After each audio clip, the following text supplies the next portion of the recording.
बिस्मिल्लाहिर्रहमानिर्रहीम। अस्सलाम वालेकुम। आलिम दीन से शादी करने के फ़वाइद। नंबर 1, नेक सालेह आलिम दीन जहेज़ की मांग नहीं करता। नंबर 2, आलिम अपनी बीवी के मुकम्मल हुकूक से वाकिफ़ होता है और हक तलफ़ी नहीं करता। नंबर 3, आलिम अपनी बीवी को बहुत खुश रखता है। नंबर 4, आलिम अपनी बीवी का घर और किचन के कामों में भी हाथ बटाता है। नंबर 5, आलिम अपनी बीवी को पर्दे में रखता है क्योंकि बेपर्दा औरत शैतान का नवाला होती है।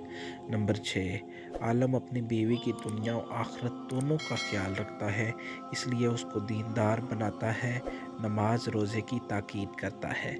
नंबर 7, आलिम की बीवी माशरे में अलग ही शान होती है, सभी औरतें अदब से पेश आती हैं।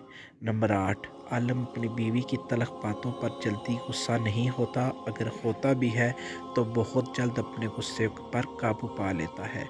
नंबर 9, आलिम अपनी बीवी पर जुल्म सितम नहीं करता, उसको बेजा डांटता डपटता नहीं और ना ही उस पर हाथ उठाता है। नंबर 10, आलिम ना ही कंजूस होता है और ना ही फजूल खर्च करने वाला, बल्कि अपनी हैसियत के मुताबिक ज़रूरियात पूरी करता है। नंबर 11, आलिम सूद जुआ लॉटरी और तमाम हराम कमाई से बचता है और अहलो अयाल को भी महफूज रखता है। नंबर 12, आलिम अपने बच्चों की सही तरबियत करता है और उन्हें दीनी तालीम से आरास्ता करता है। सुबहान अल्लाह।